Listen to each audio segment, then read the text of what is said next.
আমন্ত্রণ জানাচ্ছি চ্যানেল 24 এর নিয়মিত স্বাস্থ্য বিষয়ক আয়োজন বাংলাদেশ স্পাইন অর্থোপেডিক হাসপাতাল সুস্থ মেরুদণ্ড অনুষ্ঠানে। প্রিয় দর্শক, আপনাদের সাথে আছি আমি ডাক্তার অর্থি জুকরিফ। আমাদের মেরুদণ্ডটি খুব স্বাভাবিক অবস্থায় সামনে থেকে দেখলে অনেকখানি সোজা মনে হয়, তবে এই মেরুদণ্ডের অবস্থান যদি অস্বাভাবিকভাবে বেঁকে যায় সেক্ষেত্রে যে অবস্থানটি তৈরি হয় বা যে রোগটি তৈরি হয় সেটাকে আমরা সাধারণত স্কোলিওসিস বলে থাকি।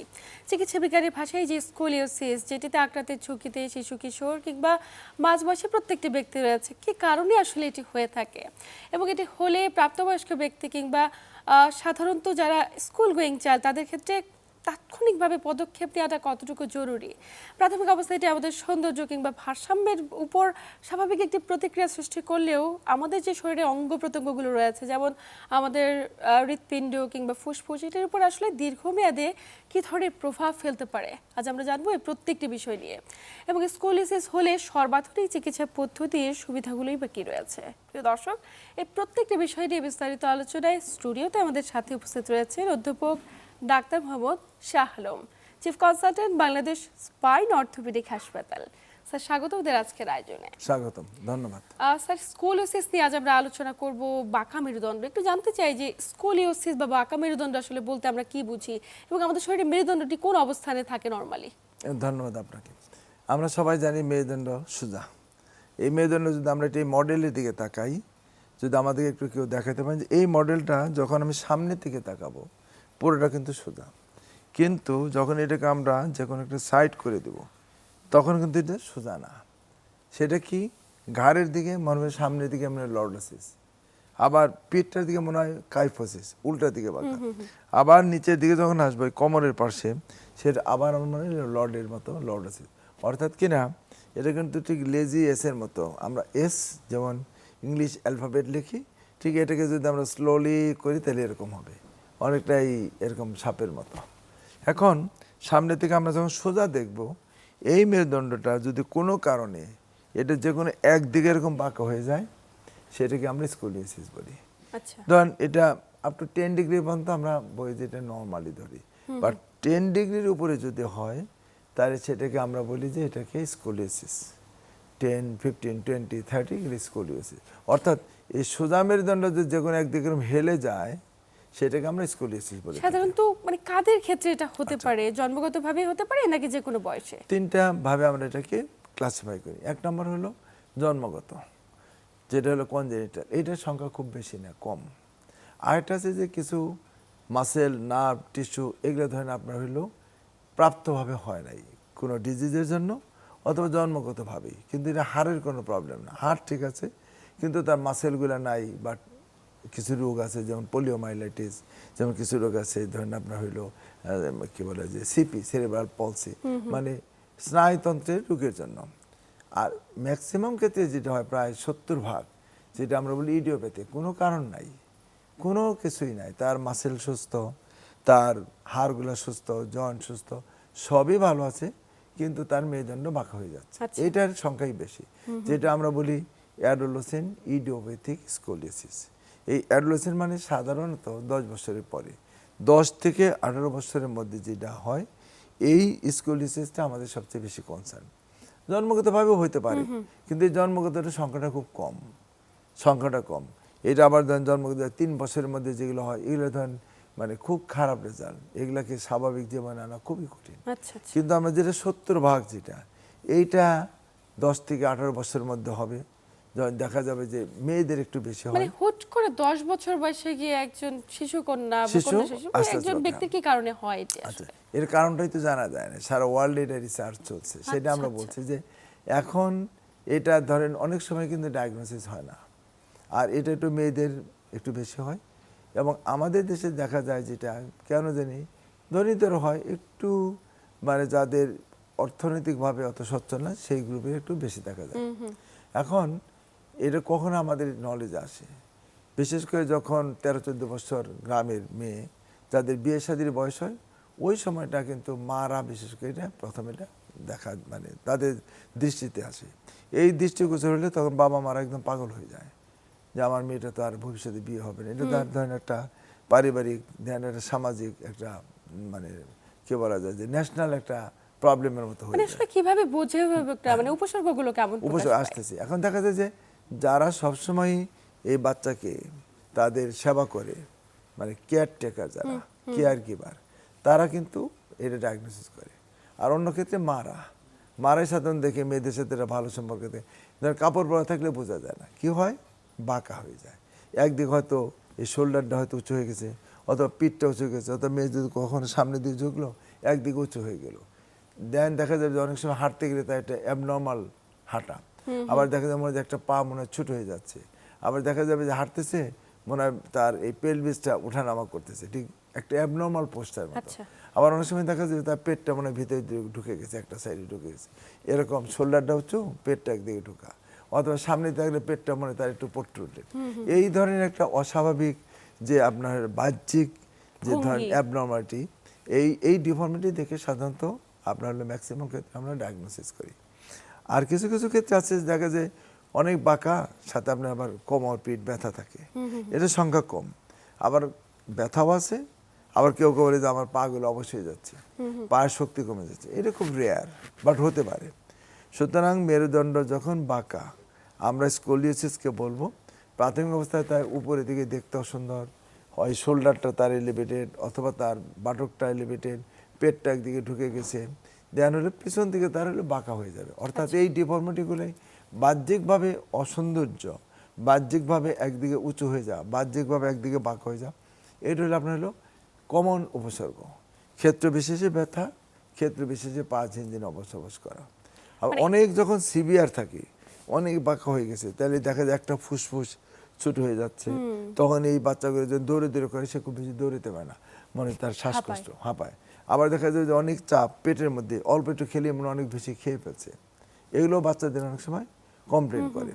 এইগুলো দেখেই আমরা সাধারণত চিন্তা করি যে তার হয়তো মেরুদণ্ডটা ভিতরে বাঁকা আছে, কিন্তু উপর থেকে বাঁকা শুধু ওই বাহ্যিকটাই বোঝা যাবে, কিন্তু এটা মেরুদণ্ড বাঁকা বোঝা যাবে না। আচ্ছা, সেক্ষেত্রে একটা প্রশ্ন চলে আসে যে পরিবারের একটি কন্যা সন্তান যদি এরকম ধরনের স্কোলিওসিসে আক্রান্ত হয়ে থাকে, অনেকে যেহেতু প্রত্যন্ত এলাকাগুলোতে একটু নিম্ন মধ্যবিত্ত পরিবারে বেশি হয়ে থাকে, দেখা যায় কমপ্লেন করতে থাকে যে এটি একটি বংশগত রোগ, হয়তো বা বংশে একটি সন্তানের রয়েছে এবং আরও পরিবারের সদস্যদের একটি আক্রান্তের ঝুঁকি রয়েছে। আসলে বিষয়টি কি এরকম?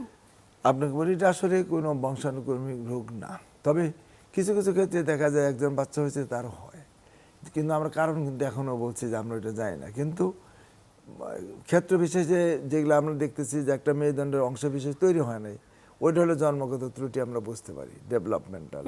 আবার কিছু কিছু ক্ষেত্র আছে যেগুলো আমাদের ধরেন কিছু রোগ আছে, যেমন পোলিওমাইলাইটিস, তার নার্ভ টিস্যু ড্যামেজ আছে, সেরিব্রাল পলসি, তার নার্ভ টিস্যু কিছু সিন্ড্রোমিক বলি, যেমন আমরা হলো মারফেন সিন্ড্রোম। দেন আপনার ধরেন কতগুলো আছে যেগুলো হলো যে মাসেল, দেন টিস্যু যেগুলাকে ধরেন সাপোর্টিং টিস্যু, এগুলো আপনার হলো বেশি মানে ল্যাক্সিটি আছে, এগুলোকে ধরেন আমরাকে ওই আলাদা একটা গ্রুপের মধ্যে আমরা ফেলি। ওগুলো তখন আমরা আরও খুঁজতে থাকি, যেমন নিউরোফাইব্রোমাটোসিস একটা রোগ আছে, এটা একটু স্নায়ুতন্ত্রের একটা রোগ। ওগুলো যদি থাকে তাহলে তার আবার বাহ্যিক শরীরের মধ্যে কিছু স্পট থাকবে, আচ্ছা, স্পট থাকে, ক্যাপ আউটলেট স্পট বলে আমরা, ওগুলো দেখে তখন আমরা মনে করি যে হ্যাঁ তার এই কারণে যেন তার এই মেরুদণ্ডটা বাঁকা হয়ে যাচ্ছে। বাট 70% ক্ষেত্রে হলেও আপনার কোনো কারণ জানা যায় না। আচ্ছা। সারা ওয়ার্ল্ড এটা নিয়ে রিসার্চ চলছে, বাট এটা কোনো কারণ এখন আমরা খুঁজে পাইনি। একটু জানতে চাই যে যখন এই ধরনের কমপ্লেনগুলো নিয়ে অভিভাবকরা আপনাদের শরণাপন্ন হয় বা বলে যে এই ধরনের জটিলতা হয়েছে, আসলে তাৎক্ষণিক ম্যানেজমেন্টের ক্ষেত্রে কি পরামর্শ থাকে এবং কোন ক্ষেত্রে অপারেশন করার ভূমিকা রয়েছে এবং শনাক্ত কিভাবে করেন? শুধুমাত্র কি ক্লিনিক্যাল এক্সামিনেশনের মাধ্যমে? আরও বিস্তারিত জানবো, তবে সময় হচ্ছে একটি ছোট্ট বিরতি নেবার। ধন্যবাদ। প্রিয় দর্শক, বাংলাদেশ স্পাইন অর্থোপেডিক হাসপাতাল সুস্থ মেরুদণ্ড অনুষ্ঠান থেকে নিচ্ছি ছোট্ট একটি বিরতি, সাথেই থাকুন।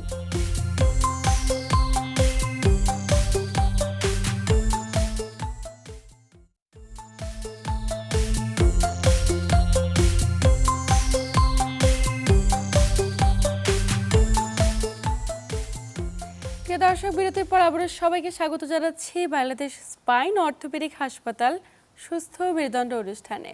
আপনাদের সাথে আছি আমি ডাক্তার অর্থি জোকরিফ এবং আমার সাথে আছেন অধ্যাপক ডাক্তার মোহাম্মদ শাহ আলম। বিরতির পর আবার স্বাগত ওদের আজকের আয়োজনে। ধন্যবাদ। বিরতির আগে যেমনটি বলছিলাম যে হঠাৎ করে মেরুদণ্ড বাঁকা হয়ে গেছে এবং বেশিরভাগ ক্ষেত্রে 10 বছর বয়সী বাচ্চারা এই রোগটিতে আক্রান্ত হয়ে থাকে। আসলে সুনির্দিষ্টকরণ করেন কি করে দেখেই, এবং আসলে কখন সার্জারির ভূমিকা রয়েছে এবং কোন ক্ষেত্রে ফিজিক্যাল এক্সারসাইজ কিংবা অন্য পদ্ধতির মাধ্যমে চিকিৎসা পদ্ধতি চালিয়ে যাওয়ার পরামর্শ দিয়ে থাকেন? ধন্যবাদ। আমাদের এই যে বাঁকাটা আমরা বলছি সোজা থাকবে, সোজাতে যে কোনো ডান বা বাম দিকে যে হেরে যায় সেটাকে আমরা স্কোলিওসিস বলি। যদি এটা 10 ডিগ্রির উপরে হবে আমরা বলবো এটা স্কোলিওসিস। এখন এটা যদি এই 20 থেকে কম থাকে তাহলে এটা আমরা কোনো চিকিৎসায় লাগে না। সো 20 ডিগ্রির নিচে এটা আমরা বলি কফ-জ্যাঙ্গের একজন ভদ্রলোক এটা বের করেছেন। ওই 20 ডিগ্রির নিচে থাকলে তা সে চলাফেরা দৌড়ে দিয়ে সব করবে। 20 থেকে 40 ডিগ্রি যদি হয় তাহলে এই বাঁকাটাকে আমরা ব্রেস দিয়ে এক্সটার্নাল সাপোর্ট দিয়ে এটা কিন্তু সোজা করার সুযোগ রয়েছে। সুতরাং এক ধরনের সাপোর্ট আমরা দেখাইতে পারি যেটা খাসার মতো ব্রেস দিলে এই রোগীগুলো ভালো হয়ে যায়। 40-এর উপরে যদি হয় তাহলে তাকে সার্জারি করতে হয়। যেমন আমরা যদি তাকাই দেখেন এই একটা কি রকম ভাবে বাঁকা হয়ে গেছে, দুইটা কার উপরে একটু বাঁকা আবার নিচের দিকে বাঁকা। এবং এই রোগীগুলোকে যদি আমরা সামনে থেকে বা পেছন থেকে দেখি তাহলে তাকে এটা একটা কিন্তু 20 বছরের বাচ্চা, সে তার শুরু হয়েছে অনেক আগে, কিন্তু যখন 20 বছর মেয়ে তার বিয়ের বয়স হয়ে গেছে, তার বাপ মা তখন মনে করছে শুনে যেমন আমাদের কাছে আসছে। কারণ এটা অনেক সময় আপনি বলছেন যে প্রত্যন্ত অঞ্চলে আপনি ভালো করে যদি লক্ষ্য করেন দেখেন এর বাম দিকে শোল্ডারটা উঁচু, আবার হলো ডান দিকে তার নিতম্বটা উঁচু। সো একটা ধরেন বাইরে থেকে যদি আমরা তাকাই তাহলে একটা ধরেন একটা আগলি লুকিং দেখতে একটা ডিফর্ম বাচ্চা দেখা যাবে। তো এইটা তো কোনো সুস্থ লোক এরা মেনে নিতে পারে না, প্যারেন্টস বিশেষ করে বাপ মা ধরে কয় দেখেন দেখলে কতটা বাঁকা। এবং ওই যে আমরা এটা বুকের এক্সরেটা করছি তার একদিকে কিন্তু বাম দিকের ফুসফুসটা কিন্তু চাপ দিয়ে ধরা, মানে তার ফুসফুসটা এজ হোল যতটুকু থাকার দরকার তার চেয়ে ছোট। এটার অর্থ হলো যে সে অপারেশনের সময় পরবর্তীতে বা আগেও তার শ্বাসকষ্ট হতে পারে, কারণ তার যতটুকু অক্সিজেন নেওয়ার দরকার ততটুকু কিন্তু সে পাচ্ছে না, একটা ফুসফুস তার কম। এবং তার দেখেন ওই শোল্ডারটা উঁচু, এবং এইটা যেন আমরা প্রিপারেটিভলি হাঁটতে পারে, কিন্তু যদি আমরা কি সার্জারি করি এইটা দেখেন যে আমরা কি বাঁকা মেরুদণ্ডটা ছিল একদম সোজা হয়ে গেছে।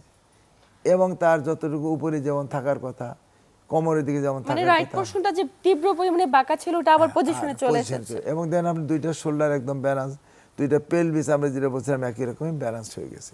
এটা হলো বড় তার হলো সুবিধা। যদি আমরা এখন কম্পেয়ার করি পরের যে স্লাইডটা যদি আমরা দেখতে পাই যে পরে এবং আগে, যেমন এইটা একটা আগের এক্সরেটা এইটা দেখেন একদমই একদম কত রকমের বাঁকা ছিল, এস শেপ কার্ভ মেরুদণ্ডকে একদম স্ট্রেইট করা হয়েছে। এবং আপনি দুইটা শোল্ডার দেখেন একদম ব্যালেন্স, এবং দুইটা ওই পেলভিস একই রকমের ব্যালেন্স।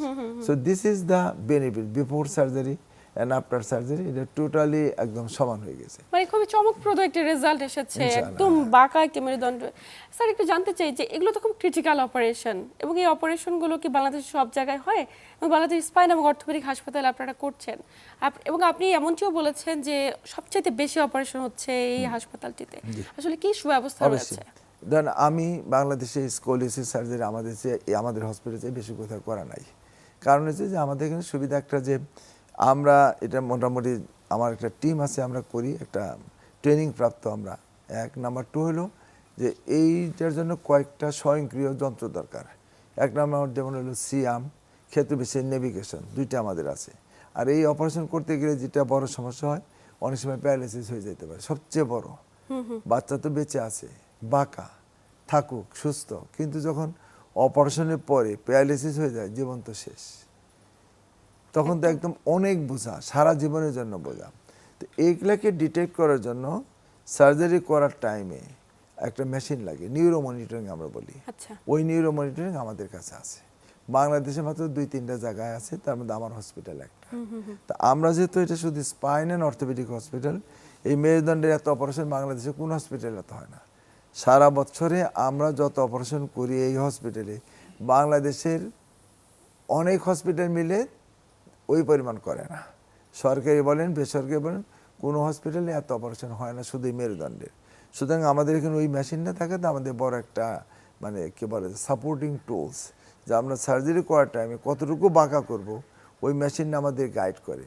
যদি বেশি মানে এটা কি অপারেশন যখন করেন আপনারা তো ছিদ্র করে করছেন নাকি কেটে পুরো? কেটে আমরা করি, এবং একই সঙ্গে ওই মেশিনটা ইউজ করা, ওই মেশিনটা ইউজ করলে পরে আমরা যখন এই বাঁকাটাকে সোজা করি তখন এই যে বাঁকার জন্য সোজা হলে যে মেরুদণ্ডের স্নায়ুতন্ত্র, যেটা মেরুদণ্ডের ভিতরে কোনো চাপ পড়ছে কিনা? চাপ পড়ছে কিনা, ড্যামেজ হচ্ছে কিনা, তাতে তার নিচের দিকে পা প্যারালাইসিস হচ্ছে, ওই মেশিন আপনার সিগন্যাল দেবে, রেড আচ্ছা, সিগন্যাল আচ্ছা। দেবে যে না তুমি আর সোজা করো না, এটা করলে কিন্তু প্যারালাইসিস হবে।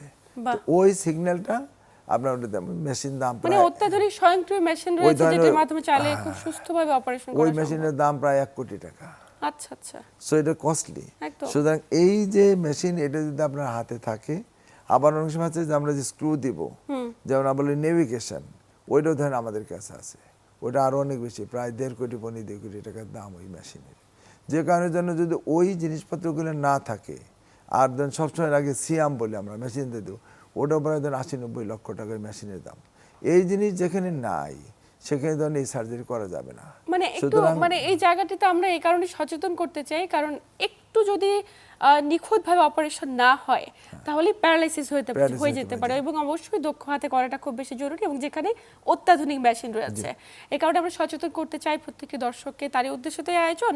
আমরা প্রায় আলোচনার শেষ দিকে আছি। স্যার, সফলতার হার কিরকম একটু জানতে চাইবো। অনেক অভিভাবকের প্রশ্ন থাকে, যেহেতু বাচ্চাটি একদম টিনেজ, পরবর্তীতে স্বাভাবিক জীবনযাপন, সন্তান দান কিংবা অন্যান্য যে কর্মকাণ্ড, স্বাভাবিক চলাফেরা প্রত্যেকটি করতে পারবে কিনা আপনাকে সফলভাবে? ধন্যবাদ। ধরেন আমি এই সার্জারি শুরু করি 2002 সালে, 3 সালে।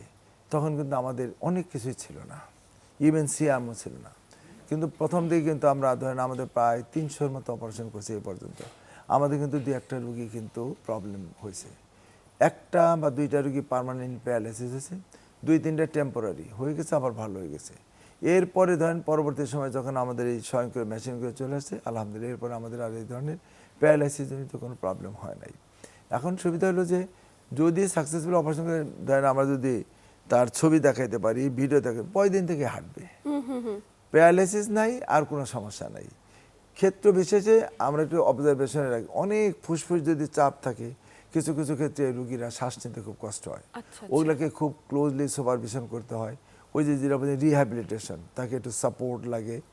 আদারওয়াইজ ধরেন অন্য কোনো আর প্রবলেম নেই। তার অপারেশনের পরে বড় সমস্যা প্যারালাইসিস, অথবা তার যদি ফুসফুসে বড় ধরনের চাপ পড়ে, শ্বাস নিতে একটু কষ্ট, তাছাড়া আর অন্য কোনো সমস্যা আর হয় না। এবং নর্মাল লাইফ লিড করা, তার পড়াশোনা, কাজ করা, বিয়ে শাদী হওয়া, বাচ্চা কাচ্চা হওয়া, কোনো সমস্যা নেই। আচ্ছা, কোনো তারপরে সমস্যা চাইলে যে কোনো অভিভাবক দ্রুত সময়ের মাঝে সিদ্ধান্ত নিয়ে চিকিৎসা করাতে পারে, এবং যত সময় ক্ষেপণ হবে তত বেশি অনেক অঙ্গ প্রত্যঙ্গে, যেমনটি আপনি বলছিলেন, ফুসফুস, হৃৎপিণ্ড, প্রত্যেকটির উপর চাপ পড়বে এবং জটিলতার পরিমাণ বাড়তে থাকবে। একটা জিনিস খুব গুরুত্বপূর্ণ, যে যখন এই বাচ্চাগুলো ধর 10 বছর 12 বছর হলো, কিন্তু তার অনেক বাঁকা, আমরা অনেক সময় রোগীরা তারা চায় যে আমরা একটু দেখি, এ করতে করতে যখন হাড়গুলো ম্যাচিউরড হয়ে যায়, শক্ত হয়ে যায়, যত দেরিতে হবে, অর্থাৎ কিনা 15, 16, 17, 18, 20 বছর হবে, তত এটা হলো হাড়গুলো শক্ত হয়ে যায়, সার্জারির কমপ্লিকেশনটা বেশি। আচ্ছা, তখন ধরেন এই শক্ত জিনিসটাকে যদি তখন আমি সোজা করতে যাই, তখন ওই স্নায়ুতন্ত্রের চাপ পড়ার সম্ভাবনা অনেক বেশি। যে কারণের জন্য আমরা সবসময় আমি বলি যে ভাই আপনার এটা লাগবে, আমি প্যারেন্টসকে বলি যে এটা অনেক বাঁকা, এটা আপনি সার্জারি লাগবে, আমাকে দিয়ে করেন, আমার সেন্টার করেন, বিদেশ যান, যেখানে যান তারাতেও করে নিন, কারণ যতই দিন যাবে ওর হাড়গুলো শক্ত হবে, জয়েন্টগুলো নিশ্চয়ই এই জায়গাটিতে প্রত্যেকটা অনেক গুরুত্বপূর্ণ। অভিভাবক সচেতন হবেন। অবশ্যই এই জায়গাটিতে আমরা দৃষ্টি রাখতে চাই প্রত্যেকটা অভিভাবকের প্রতি, এবং তারই উদ্দেশ্যে আমাদের এই আয়োজন। স্যার, একদম আলোচনার শেষ প্রান্তে আপনাকে আন্তরিক ধন্যবাদ গুরুত্বপূর্ণ তথ্য এবং পরামর্শের মাধ্যমে দর্শকদের উপকৃত করবার জন্য। আপনাকেও ধন্যবাদ, দর্শকদেরও ধন্যবাদ, ভালো থাকবেন, আসসালামু আলাইকুম। প্রিয় দর্শক, এই ছিল আমাদের আজকের আয়োজন। আপনার কন্যা সন্তানটি কিংবা পরিবারের কোনো সদস্য যদি বাহ্যিক সৌন্দর্য কিংবা অস্বাভাবিক চলাফেরা হয়, শুধুমাত্র মেরুদণ্ডটির কারণে শরীরের কোনো অঙ্গ প্রত্যঙ্গ একদিকে বেঁকে গিয়েছে মনে হয়, তাৎক্ষণিকভাবে বিশেষজ্ঞ চিকিৎসকের কাছে যান এবং সমীক্ষেপ না করে অবশ্যই চিকিৎসা পদ্ধতির আওতাভুক্ত করুন। সবাই সচেতন হন এবং সুস্থ সুন্দরভাবে বাঁচতে শিখুন। সবাই ভালো থাকুন, সুস্থ থাকুন এবং চ্যানেল 24 এর সাথেই থাকুন।